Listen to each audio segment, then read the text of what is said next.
Buenos días. Gracias por acompañarnos a este webinar al que hemos denominado La fiscalización del SAT se hace efectiva.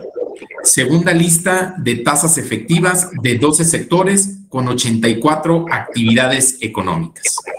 Mi nombre es Adalberto Ramos, socio de Litigio y Controversia Fiscal en Garrido Licona, y nos acompaña también Jorge Araujo, nuestro socio de Precios de Transferencia en Garrido Licona. Buenos días, Jorge. ¿Cómo estás, Adalberto? Muy buenos días. Buenos días a todos los que nos acompañan. Pues para platicar esto bien, está más que interesante, ¿no, Adalberto? Sí, Jorge. Pues como sabes, la fiscalización es un tema de suma relevancia hoy en día. Todos los esfuerzos del SAT están encaminados a fiscalizar de forma más eficiente para aumentar la recaudación. Y justo este tema de tasas efectivas, pues guarda relación con esto. Entonces, aquí cabe preguntarnos, ¿qué es esto de las tasas efectivas? ¿Cuál es el origen? ¿De dónde proviene?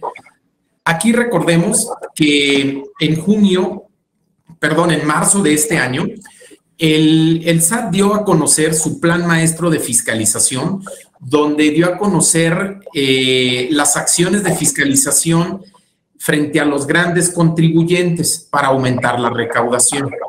Como parte de este plan maestro de fiscalización, pues esbozó que su esfuerzo iba a estar encaminado hacia una fiscalización más estratégica. Recordemos que hoy en día el fisco ya tiene identificadas ciertas áreas de riesgo, ciertas operaciones que se han prestado a la evasión, a la elusión fiscal, y estos son algunos de esos temas que van a estar auditando, a los cuales nos vamos a referir más adelante. Por otro lado, veremos también auditorías más expeditas, es decir, se va a incentivar la autocorrección en las auditorías, de tal forma que si con motivo de una auditoría se están observando diversas partidas, se va a buscar llegar a arreglos, a coincidencias por algunas partidas y por las otras estarían validando, con tal de llegar a un consenso y evitar un litigio que, como sabemos, pues puede durar más de 2, 3 años. Otro tema también muy importante es que, pues como parte de, va a haber auditorías con motivo de las solicitudes de devolución de impuestos, donde ahora sí ya van a dictaminar bien esas devoluciones, van a identificar áreas de oportunidad y aparte de negar la devolución, van a empezar a iniciar auditorías fiscales. Por otro lado, también quiero hacer énfasis en que, pues el enfoque de la fiscalización va a estar encauzado principalmente en lo que denominan las facultades de gestión tributaria, diferentes a una auditoría propiamente. Y con esto quiero decir que seguirá habiendo más cartas invitación. Como sabemos hoy en día, pues tenemos cartas invitación de forma general a los contribuyentes cuando hay diferencias entre lo que declaramos, facturamos, los FDIs de nómina, retenciones, temas de IVA, etcétera. Pues nos mandan cartas invitación para aclarar esas diferencias o en su caso autocorregirnos. También los temas de 69B, que los hemos estado viendo, estos procedimientos de los proveedores de las listas negras del SAT, y por otro lado también el tema de la suspensión de sellos. Ahora, pues Jorge, también como sabemos, pues va a haber, lo apuntaba al inicio de esta plática, hay ciertos temas que ha identificado el fisco como áreas de riesgo, operaciones que va a estar fiscalizando, y una de ellas son las operaciones con partes relacionadas al extranjero. Aquí, Jorge, en tu experiencia, ¿qué nos puedes platicar? ¿Qué conceptos se está revisando? ¿Cuál es el enfoque de las autoridades en estas auditorías tratándose de este tipo de pagos? Sí, Adal, gracias. Mira, antes de contestar tu pregunta, quiero abonar un poco a lo que tú comentabas. Creo que es importante que la gente que nos está acompañando ahorita sepan que este nuevo proceso o esta nueva mecánica que está implementando el SAT no es ajena a las tendencias mundiales que están teniendo otras autoridades fiscales en otros países. Obviamente, mexicanizado, ¿no? O sea, hay una tendencia claramente con lineamientos OCDE, el mismo programa BEPS, que como muchos de los que nos escuchan saben que esto ya tiene muchos años. Es decir, el SAT ha ido construyendo en los últimos años toda una estructura, toda una nueva serie de facultades que se han implementado para llegar justamente a este punto, que es el empezar a través de esa información a revisar o a cambiar la mecánica de las fiscalizaciones que hace. Específicamente en tu comentario, Adal, en la parte de precios, pues no es un tema aislado, ¿no? Y lo que se ha observado es que, pues, lo vamos a comentar ahorita, con el tema de las tasas efectivas, pues el número uno están enfocados en grandes contribuyentes, ¿no? Y hablando de grandes contribuyentes, pues es muy lógico pensar que todas estas empresas o todos estos grupos nacionales o multinacionales, pues tienen una interacción con intercompañías bastante voluminosa.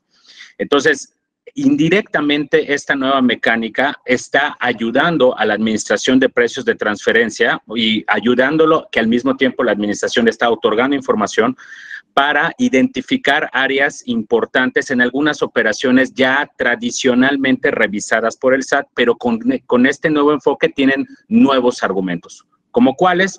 Pues la muy clásica y muy conocida servicios intragrupo, el famoso management fee. Esa es una operación que tiene años el SAT cuestionándola, pero lo más interesante, Adalberto, es que no es sobre la base del precio pactado, sino sobre la documentación soporte.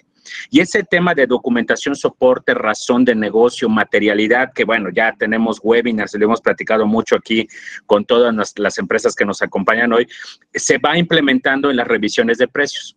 Volviendo al tema de servicios, temas de financiamientos, intercompañía, tema de uso de intangibles, regalías por uso de marca, por uso de plataformas tecnológicas, y a eso le aunamos todo este cambio a la luz de la reforma del outsourcing que está afectando claramente a muchos grupos, en donde las empresas insourcing, que actualmente existen y que están en un proceso de cambio, reforma o desaparición, dependiendo de lo que las empresas decidan, pues obviamente tiene un impacto en intercompañía. Y todo esto que está ocurriendo se aterriza con esta nueva forma o en nuestra mecánica de iniciar una revisión, que es las famosas tasas efectivas. Adalberto. Sí, Jorge, de acuerdo, ¿no? Son uno de los conceptos que están auditando y como tú lo mencionabas, ¿no? Desde la perspectiva de materialidad. De ahí, pues, la importancia de tener bien ese soporte documental previo a que nos inicien una auditoría. Correcto. Y otro tema también que hemos visto que como esa parte de esos riesgos, esas áreas de riesgo que ha identificado el fisco y que está revisando, pues son también reestructuras corporativas.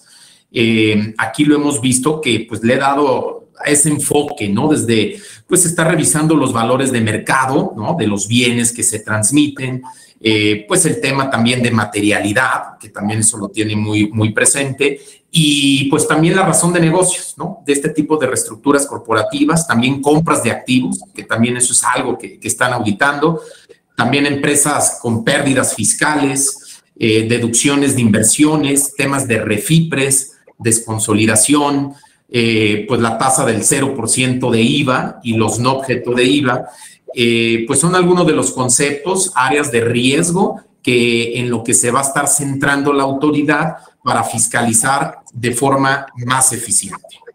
Ahora, en cuanto a los sectores que van a estar auditando como parte de este plan maestro, pues bueno, hemos platicado el automotriz, farmacéutico, bebidas y tabaco, financiero, seguros, hidrocarburos, telecomunicaciones, minería, entre otros.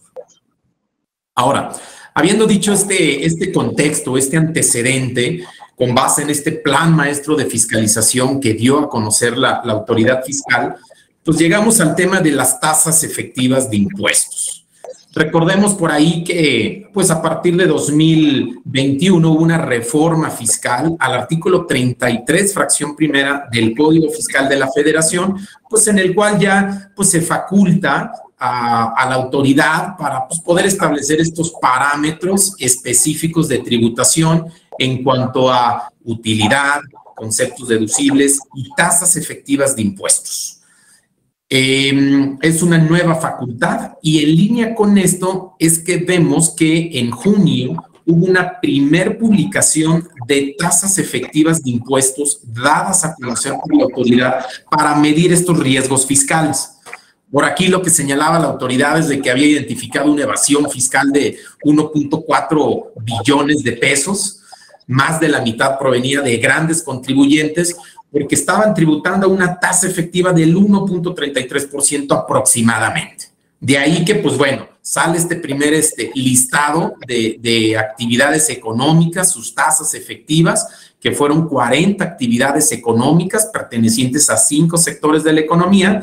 Y pues recordemos que estas actividades económicas, pues bueno, son las del anexo 6 de la resolución miscelánea fiscal, que son aproximadamente 1,200 actividades. Pues de ahí que una reflexión importante, pues es, pues sí hay que revisar cuál es nuestro objeto social, nuestra actividad económica dada de alta ante el RFC y pues bueno, también los conceptos que estamos facturando en los FDIs, porque a partir de ahí es que van a venir ya estas cartas de invitación por parte de la autoridad fiscal. Entonces, pues tenemos una primera publicación, la que comento, viene ahora una segunda publicación de tasas efectivas. Ahora nos dan las tasas efectivas de 84 actividades económicas pertenecientes a otros 7 sectores de la economía, pues de tal forma que, pues bueno, ya poco a poco, ¿verdad? Vemos estas nuevas publicaciones. Y aquí, pues bueno, hay que hacer énfasis, ¿no? En esa tasa efectiva de impuestos, ¿no? ¿Qué es lo que considera la autoridad como una tasa efectiva? Pues esa división entre el impuesto causado con los ingresos acumulables totales, ¿no? Ahora, una cosa que sí queremos destacar aquí es que, pues el propósito de esta publicación de tasas efectivas es para que, pues el contribuyente constate su actividad económica y la compare con la tasa efectiva de impuestos. Si está por debajo de ese rango, pues ahí es donde pues sí tiene que identificar las causas del por qué está por debajo de ese rango y pues el fisco cuando lo que da a conocer es que si están por debajo de ese rango, invita al contribuyente para que pues se autocorrija, ¿no? Con ello, pues para evitar una auditoría ya profunda, ¿no? Entonces, aquí sí hay que ser muy claros, hay que puntualizar que estas tasas efectivas como tal no son vinculativas. No es que por estar por debajo de ese rango ya tengamos la obligación de presentar una complementaria y autocorregirnos, sino que solamente es un referente para medir el riesgo fiscal por parte de los contribuyentes. Adalberto, si me permites, me gustaría comentar algunos puntos de aquí. Creo que es importante, lo mencioné hace un momentito, esta publicación que obviamente ahorita pues el tema de la plática es hablar respecto a qué cambió, ¿no? O sea, qué cambió entre la primera publicación y la segunda. Y pues básicamente lo que cambió fue el que nos están colocando un número mayor de segmentos que se van a revisar, ¿no? Una de las preguntas que hemos escuchado de muchas empresas con las cuales participamos y trabajamos es, oye, pues es que yo hasta el momento ni en la primera ni en la segunda salí escogido, ni el segmento de negocio en el que estoy, o el sector en el que estoy. Entonces, pues yo estoy tranquilo, ¿no? Y yo creo que la reflexión importante es que esto es una cuestión de tiempo. No sé si tú compartas ese argumento. O sea, es una cuestión de tiempo en el que el SAT está empezando y vemos una tendencia que no va a cambiar, y esto vuelvo a enfatizar que esta es una tendencia mundial, no es un tema en el que México sea pionero. Ya hay muchos países que tienen esta mecánica, y México, de acuerdo a los tratados y una serie de acuerdos que tiene con la misma OCDE y con otros países, va a ir implementando esta mecánica de fiscalización. Entonces, es una cuestión de tiempo, ¿no? Una cuestión de tiempo en el que ya tengamos un mayor número de empresas que se contemplen dentro de esta famosa publicación.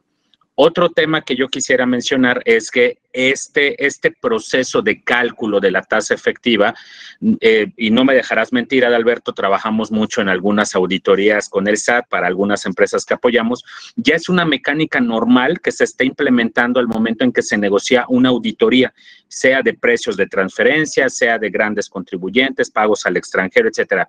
Lo que quiero enfatizar aquí es que con esta publicación se hace formal algo que ya se viene haciendo en el día a día cuando vamos al SAT a platicar o a negociar algún tipo de revisión o algún tipo de auditoría con algún contribuyente. Entonces, creo que esto es bien relevante que la gente que nos acompañe sepa para quitar un poco esa área gris de decir, oye, yo no estoy publicado, pues todavía estoy a salvo y veo que están con los grandes contribuyentes, entonces yo no soy gran contribuyente. Entonces, más bien creo que aquí el aprendizaje, y creo que justamente la lámina que estás presentando va por allá, es, oye, esto no va a cambiar, esto es una cuestión de tiempo y si te llega a tocar una auditoría ahorita, no seas gran contribuyente y aunque no estés en el sector que está publicado, es prácticamente un hecho que se te va a poner sobre la mesa este mismo cálculo a la hora de negociar algún tema de algún crédito o algún cierre de alguna auditoría. No sé si compartas esto, Adalberto, tú qué es lo que has visto.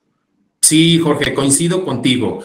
Y de hecho, pues ya lo vimos, ¿no? Desde la administración pasada, en auditorías de impuestos sobre la renta, pues sí veíamos al equipo de precios, ¿no? Involucrado en estas auditorías, haciendo esos análisis económicos de rentabilidad pues ellos ya tenían como target una tasa efectiva de impuestos, ¿no? Entonces, a partir de ahí empezaban a cuestionarte deducciones, ingresos, etcétera, pues para llegar a esa tasa objetivo. Entonces, ya lo veíamos, como bien apuntas, en el pasado, en auditorías, y ahora, Jorge, pues esta publicación de tasas efectivas, pues ya es una realidad.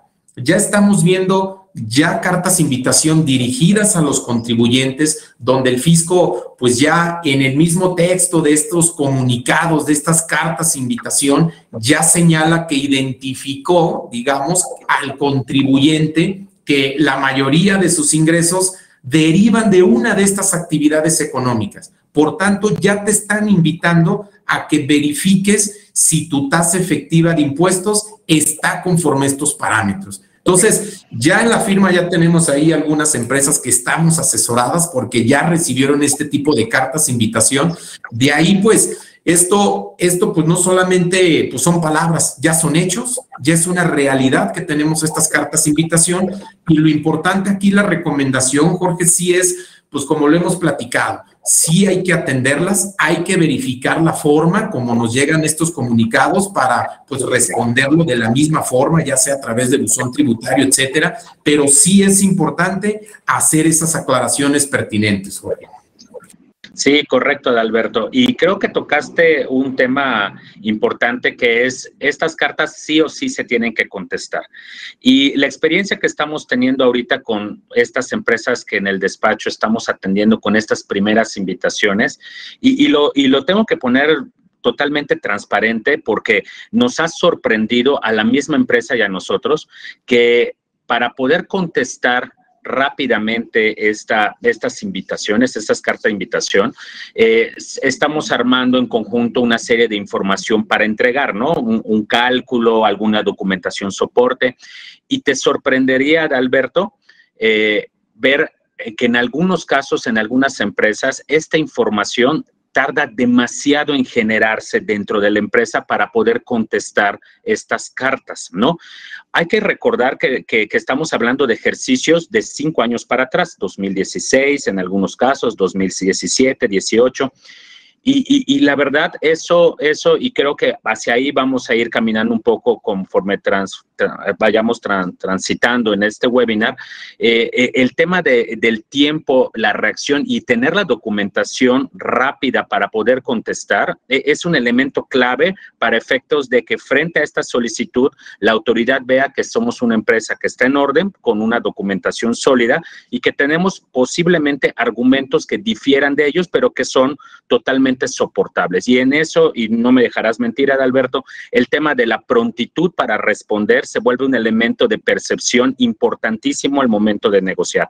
Y desafortunadamente estamos viendo en algunas experiencias con algunas empresas pues que la información no se tiene a mano, que la información no necesariamente la tiene el equipo que maneja todo el tema de impuestos, sí está en la empresa pero está en otra área. Entonces todo este tema de control de información, y vamos hacia allá en un momento más, creo que se va a volver un elemento clave para poder empezar a contestar de manera expedita y correcta estas cartas invitación. Totalmente de acuerdo, Jorge. Es muy importante eso que precisas. Y bueno, pues sí, vamos a seguir platicando, ¿no? Con mayor detalle sobre este punto, ¿no? A lo largo de este webinar. Y bueno, mira, ya lo apuntabas tú hace unos minutos, Jorge, que ante qué escenarios podríamos estar frente hoy en día. Pues bueno, hoy en día ya tenemos empresas con ya una carta invitación para que verifiquen sus tasas efectivas. Un segundo escenario son aquellas empresas con actividades económicas relacionadas con las que ya fueron publicadas, pero que a la fecha no han tenido una carta invitación. Sobre este punto, yo sí les diría, pues hay que estar preparados. Es muy probable que venga una carta invitación en ese sentido. Entonces, como tú lo apuntas, Jorge, hay que ir preparando esa información, ese soporte documental para pues, presentarlo en los plazos que nos requieran, ¿no? Y por último, pues un tercer escenario, que son aquellas empresas que no tienen actividades económicas relacionadas con las publicadas, pero que sí tienen riesgos identificados. Pues yo te diría que también estos contribuyentes tienen que irse preparando, identificando esas operaciones con riesgos fiscales para pues, tener bien su soporte documental, sus explicaciones técnicas el día de mañana que sean auditados, ¿no? Ahora, correcto. ¿Qué se espera para 2021? Pues Jorge, pues bueno, ya lo hemos visto en los diferentes medios que, pues bueno, habrá un paquete económico que será presentado al Congreso de la Unión en los próximos días que incluye la reforma fiscal. Sin embargo, pues ya las autoridades han sido muy enfáticas en señalar que no habrá aumentos de impuestos. ¿Esto qué nos dice? Que el enfoque va a estar más en la fiscalización como parte de esta reforma fiscal que no va a ser de sustancia, no va a ser tanto de fondo con aumento de impuestos, va a ir encaminada más en una simplificación de cumplimiento. Y en línea con esto, pues ya han dado a conocer ese régimen de confianza que estarán implementando, pues que va más enfocado a aquellos estratos de bajos ingresos, donde pues estarán emitiendo ya esas declaraciones prellenadas con base en los ingresos y gastos de los FDIs. Y bueno, en su caso también habla, ¿no?, de que podría ser vía estimación de impuestos mediante estas tasas efectivas de impuestos, ¿no? Entonces, eso es parte de esa simplificación de cumplimiento. También han esbozado que va a haber ajustes al marco legal como parte de esta reforma fiscal para evitar esas interpretaciones agresivas que daban pie a evasión y elusión fiscal. Y por último, también va a haber más incentivo al cumplimiento voluntario de las obligaciones. Y con esto, pues como apuntaba, no va a haber aumento de impuestos, pero sí se estima una recaudación adicional vía fiscalización aproximada de 200,000 millones de pesos por año. Entonces, pues con estas cifras, Jorge, tan ambiciosas, ¿no? 200,000 millones de pesos, si no va a haber impuestos, pues creo que claramente pues van a seguir apretando por el lado de la fiscalización. Correcto. Y yo creo, Adal, digo, siguiendo enfatizando todo esto, el SAT está haciendo todo lo que está a su disposición para que esto se concrete. Uno de los elementos es que está haciendo estas publicaciones, es decir, ya está poniendo de manera anticipada cuál es su expectativa. Y si tú no tienes esa expectativa, pues obviamente ahí podemos entrar en un conflicto con ellos. Pero más allá, y quiero enfatizar un poco el tema que se mencionó mucho en el plan maestro de fiscalización que se dio a conocer meses atrás, me llama mucho la atención la palabra expedita, ¿no? Que va a ser mucho más rápida. ¿Eso qué conlleva? Conlleva a que el SAT ha estado invirtiendo en un tema importante tanto en infraestructura tecnológica como humana, que le permita hacer revisiones mucho más rápidas. Y la experiencia, al menos en precio de transferencia que yo tengo, es que ahora cuando tocan tu puerta, es que ya identificaron claramente cuál es el tema en el que ellos tienen algún conflicto o en el que ellos han identificado que hay un problema. Entonces, yo siempre lo que le comento a las empresas que asesoramos es, el SAT está haciendo una inversión sumamente importante, tanto a nivel tecnológico como humano, como de soporte, para que sus auditorías sean bastante concretas y bastante rápidas, porque ya saben de qué pie cojeas. Aquí el reto que tenemos enfrente es qué tan rápido las organizaciones están preparándose para contestar estas auditorías ya totalmente focalizadas, ¿no? O sea, si no tenemos nosotros como empresa la infraestructura tecnológica, humana, etcétera, para poder hacer frente a un cuestionamiento, pues nos ponemos en una circunstancia francamente endeble, porque el SAT claramente con todas estas nuevas facultades y herramientas que está desarrollando, pues ya caminó 3 pasos adelante del contribuyente. Entonces, aquí siempre la reflexión, y justo ahorita vamos a empezar a tocar este tema, es qué tan rápido nosotros como organización nos estamos preparando o podemos hacer frente a un cuestionamiento cuando el SAT lo tiene prácticamente en cuestión de horas, ¿no? O días, ¿no? Sí, de acuerdo, Jorge. Y justo llegamos a este punto pues, ¿qué acciones preventivas podemos llevar a cabo frente a esta publicación de tasas efectivas, a este entorno de fiscalización agresivo que vemos hoy en día? Y pues una primer medida que en la firma sugerimos, recomendamos es pues hacer ese diagnóstico de tasas efectivas de impuestos. Pero aquí, Jorge, y si nos ayudas a complementar, pues ese diagnóstico de tasas efectivas pues no debe quedarse a nivel de ingresos globales de la empresa, ¿no? Sí hay que hacer ese análisis por segmento, ¿no? Digamos, pues ese análisis económico por segmento que es importante, ¿no? Aquí, Jorge, sobre este punto, ¿qué nos puedes recomendar? Sí, totalmente de acuerdo. Creo que en resumen, y tocaré el punto que estás comentando, es hacer un cálculo frente a la tasa publicada, pues realmente, si lo ves así, no tiene ciencia, ¿no? Es tomar la base de tu impuesto causado o pagado, tu USR, tu ingreso gravable. Es un cálculo sumamente sencillo. Pero desafortunadamente la operatividad de prácticamente todos los contribuyentes, sobre todo grandes contribuyentes, no es así de sencilla, ¿no? A lo que me refiero es, muchas de las empresas tienen diferentes segmentos de negocio, servicios, producción, manufactura, arrendamiento, temas financieros, etcétera, que todo en conjunto llevan a una tasa efectiva global, que es con la que nos están comparando. Una de las recomendaciones es, oye, realmente el comparativo que me está haciendo la autoridad es realmente el que está describiendo mi operación de negocio como tal, y ahí se abren muchos cuestionamientos a efectos de poder soportar el cuestionamiento del SAT, que ese siempre va a ser el objetivo. Otro tema, y lo mencionaste hace un momento, hablando del tema del diagnóstico, es ir más allá del tema numérico. Y tú pusiste hace un momento un ejemplo muy claro, que es el tema de cómo estoy timbrando, qué es lo que dice mi acta constitutiva respecto a cómo el SAT me está percibiendo a lo que es mi actividad preponderante o principal de negocio. Te sorprendería saber, Adalberto, que nos hemos topado, que muchas veces en nuestra alta frente a Hacienda, temas de RFC, de mi registro como contribuyente, el registro realmente, como estoy dado de alta, no describe la realidad de lo que yo hago a nivel operativo. Y sin embargo, pues esa es la información que el SAT va a tener para hacer este primer comparativo. Entonces, este diagnóstico del que nosotros estamos poniendo sobre la mesa, aparte de checar o revisar la parte numérica, qué segmentos de negocio tienes, productos, tipos de clientes, mercados, y ahí podemos pasar un buen rato platicando, también tiene que ver un poco con qué otra información documental tienes, tu alta en Hacienda, tema de tu acta constitutiva, la misma opinión que pudiera tener en alguna circunstancia tu auditor externo, ¿no? Como parte de tu dictamen financiero, tu estudio de precios de transferencia, el soporte, es decir, el objetivo del diagnóstico no nada más es decir si estás arriba o estás abajo de la tasa publicada, eso es un cálculo bastante sencillo, más bien es empezar a construir la razón por la cual tú estás abajo o tú estás arriba, ¿no?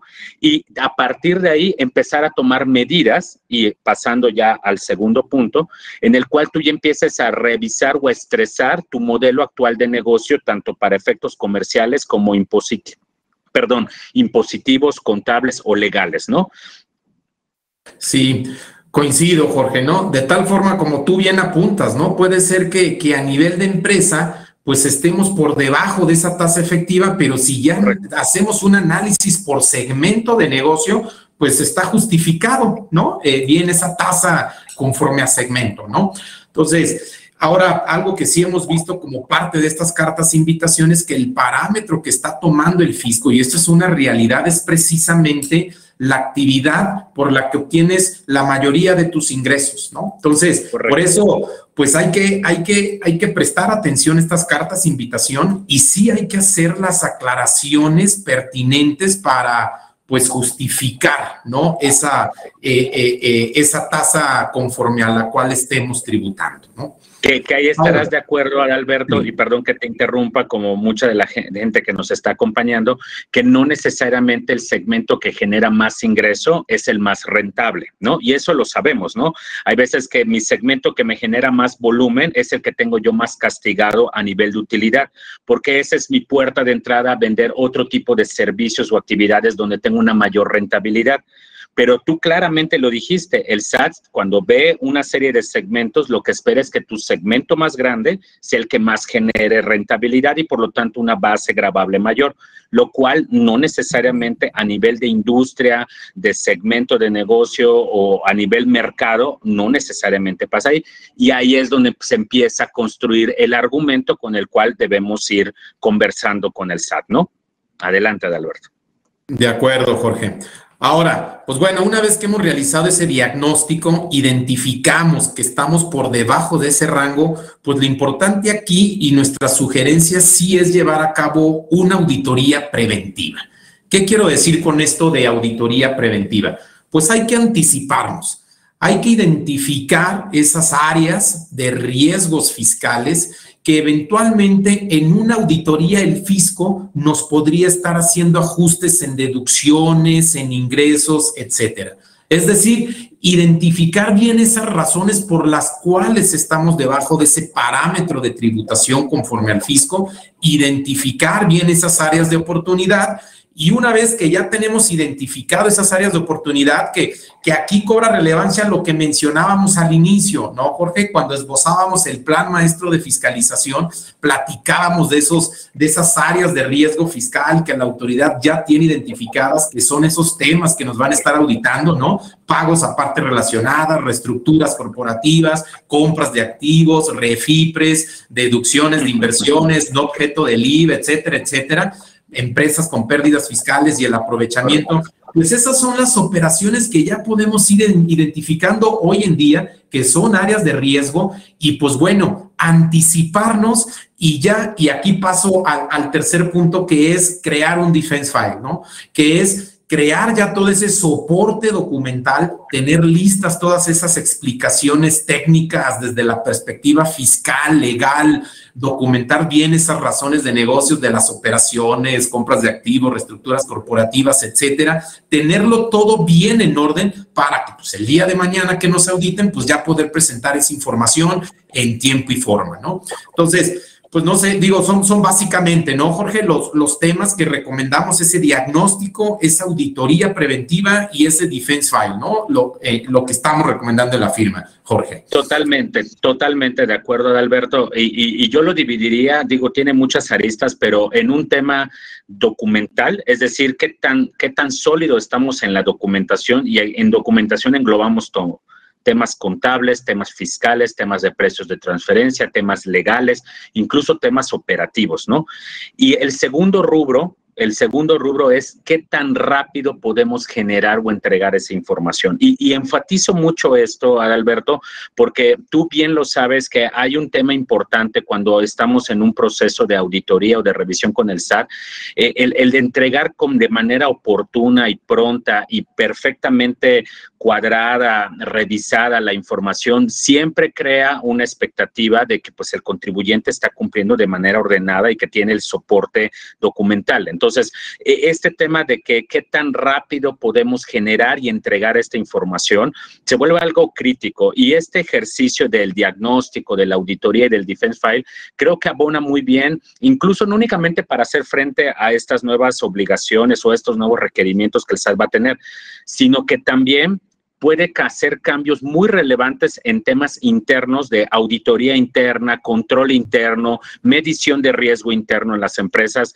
en donde las personas clave, entendiéndose directores, CFOs, encargados de impuestos, pueden realmente controlar o medir qué tan rápido, qué tan expedita es la comunicación entre las partes y, lo más importante, que toda la empresa y las diferentes áreas que interactúan para la generación de una venta o de la prestación de un servicio o lo que fuese dentro de cada uno de los contribuyentes, pues estén conscientes de cómo debemos interactuar para cumplir con estas obligaciones que se nos enfrentan, ¿no? Por ahí, Adalberto, veo que hay algunas preguntas. No sé si quieras que las vayamos comentando, porque Sí. ¿sí? Sí, de acuerdo, Jorge. Ya son varias preguntas las que tenemos. Una primera pregunta, que ¿cómo debemos contestar la invitación que nos ha llegado por parte del SAT? Lo que hemos visto es que estas invitaciones han llegado a través del buzón tributario. Sin embargo, pues hay otras formas, ¿no? Como nos pueden hacer llegar estas cartas de invitación, incluso, pues bueno, a través de correo electrónico, pues también puede haber notificaciones personales incluso, ¿no? Entonces, ahí hay que identificar el medio a través del cual nos llegó para contestarla a través del mismo medio. E insisto, es muy importante contestarlas, hacer las aclaraciones. Si no estamos dentro de esa actividad económica que el fisco ha identificado, pues con más razón hay que presentar esa aclaración y demostrar el por qué no estamos en esa actividad económica que nos están reportando, ¿no?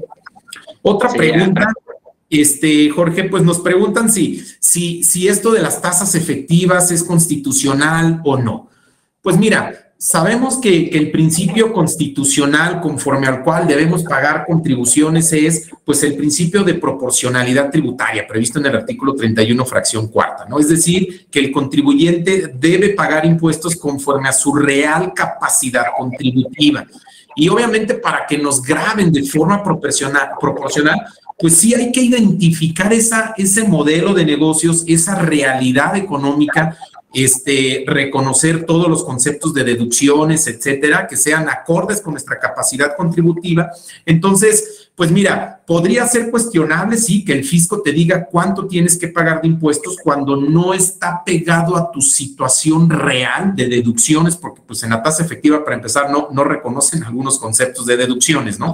Entonces, sin embargo, más allá de eso, pues lo que sí es que sí puede haber medios de defensa, digamos, y como consecuencia de una auditoría nos hacen un ajuste en nuestra base de impuestos por un tema de tasa efectiva, pues sí sería cuestionable, ¿no? Sobre todo cuando nos desconocen deducciones que son necesarias para poder tributar conforme a nuestra real capacidad contributiva, ¿no? Pero bueno, va a haber medios de defensa legales porque en la aplicación de estas tasas efectivas efectivamente va a haber actos arbitrarios y desde luego sí hay que defendernos, habrá plazos para impugnar esas determinaciones y pues bueno, hay que estar atentos.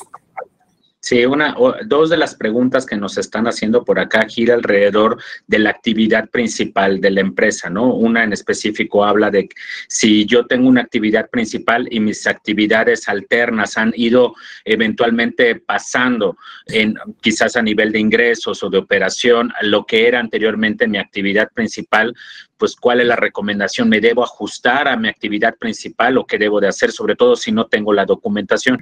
Creo que aquí no hay una respuesta de blanco y negro, ¿no? Yo más bien lo que propondría es, oye, primero tenemos que revisar realmente cuál es ahora tu actividad principal de negocio como primera partida.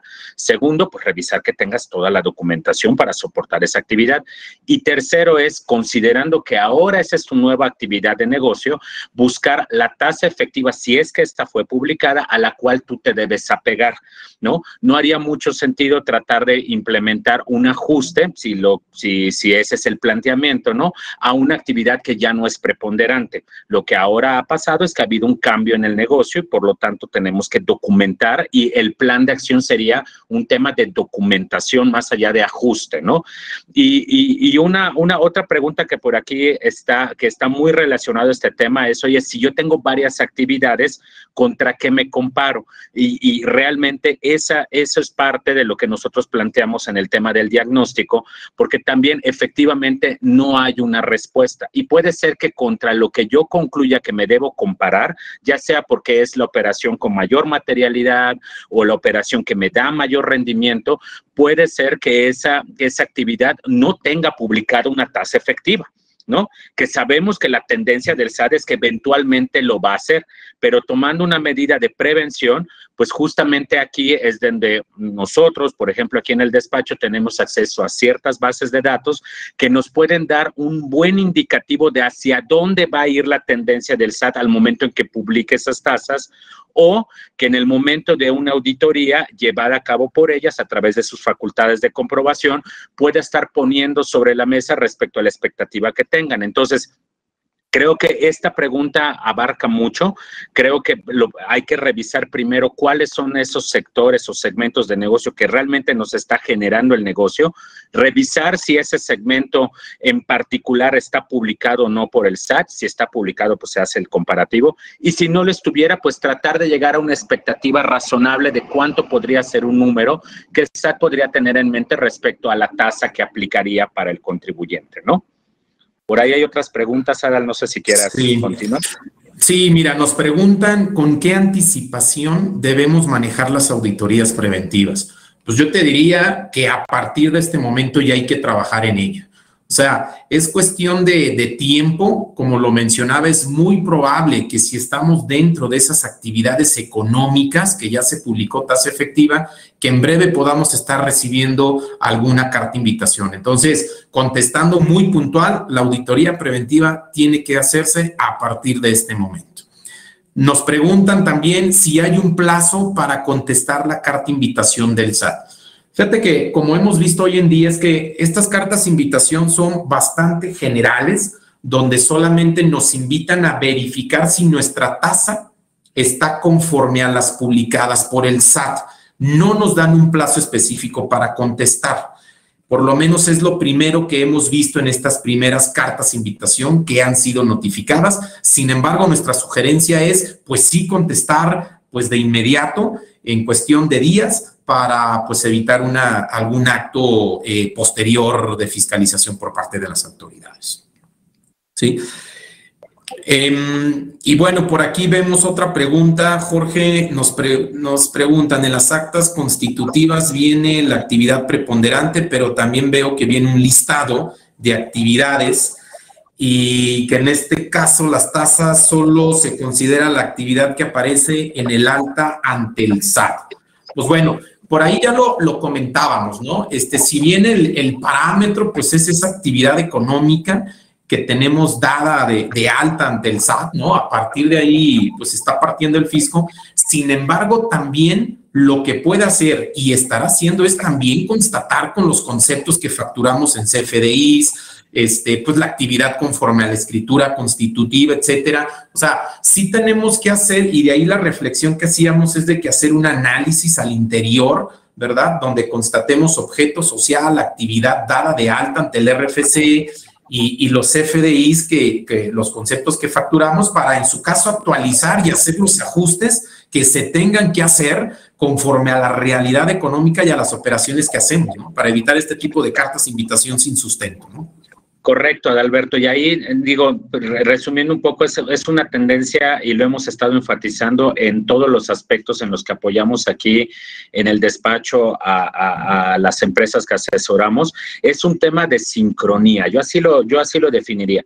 O sea, si la forma en la que tú estás dado de alta frente al SAT no coincide con tu acta constitutiva, no coincide con los CFDIs que expides, no coincide realmente con la operatividad que tienes, pues aquí el reto es que todo tiene que hacer sincronía. Es muy complicado y digo, creo que eso hace toda la lógica, el llegar a explicarle a Hacienda cualquier circunstancia que tengamos. Cuando mi contrato dice que vendo tamales, mi acta constitutiva dice que hago camiones y mis CFDIs los expido por venta de refacciones. O sea, tiene que haber un tema de sincronía, y cuando no existe tiene que estar documentado, ¿no? Y esta aseveración, a pesar de que la dije en menos de un minuto, implica muchos cambios a nivel tecnológico, de capacitación, de información dentro de las empresas. Entonces, definitivamente, y esta pregunta viene muy ad hoc a lo que nos está ocurriendo ahorita con las empresas que revisamos. Estamos identificando este tipo de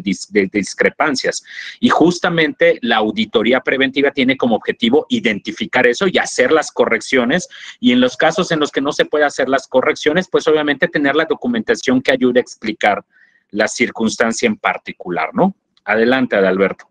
De acuerdo, Jorge. Pues bueno, mira, Jorge, ya por cuestión de tiempo, creo que ya no vamos a poder contestar todas las preguntas en este webinar, pero les vamos a dar puntual respuesta. Nos vamos a poner en contacto con ustedes para responderlas. Y pues bueno, Jorge, danos una última reflexión de este tema, por favor. Claro que sí, Adalberto. Pues antes que nada, muchísimas gracias a toda la gente que nos acompañó. Creo que a manera de resumen es una nueva forma de fiscalización. Esto ya no tiene vuelta atrás. Creo que ante estas nuevas facultades y esta nueva información que se está publicando, lo que tenemos que hacer es tomar cartas en el asunto inmediatamente, hacer una revisión de dónde estamos parados para que sobre eso tomamos las medidas para documentar o soportar pues aquellas fallas o aquellos huecos que tengamos, previendo que ante una solicitud tenemos que ser muy expeditos y puntuales en nuestras respuestas, y que por supuesto pues más que encantados nosotros de poderles apoyar en lo que corresponda. Adalberto. Sí, Jorge, y bueno, pues por mi parte, a manera de reflexión final, pues sí, tener presente que el fisco hoy en día pues utiliza la tecnología para fiscalizar de una forma más eficiente, y hemos visto que le da resultados. La recaudación a través de fiscalización sigue aumentando, son más eficientes, ¿verdad? En el tema de recaudación, menos recursos, más ingresos, y pues bueno, lo que puede hacer el contribuyente también es pues anticiparse frente a este entorno agresivo de fiscalización, tomar esas medidas preventivas. También podemos hacer uso de herramientas tecnológicas para facilitar ese cumplimiento fiscal. Y pues bueno, en el caso de las tasas efectivas, creo que está muy claro, Jorge. O sea, sí tenemos que actuar preventivamente, hay que realizar estos diagnósticos de tasas efectivas que platicábamos, practicar una auditoría preventiva para identificar esas áreas de riesgo fiscal y poder establecer un plan de remediación previo a que el fisco nos requiera. Tener bien ese soporte documental de las operaciones, razones de negocio, explicaciones técnicas, etcétera. Y pues hoy en día, Jorge, la mejor planeación fiscal pues definitivamente está en la prevención. Entonces, enfocarnos en eso. Y pues bueno, pues muchas gracias a todos por acompañarnos en este webinar. Ha sido un gusto compartir con ustedes este espacio y nos vemos para la próxima. Gracias. Buen día a todos. Gracias.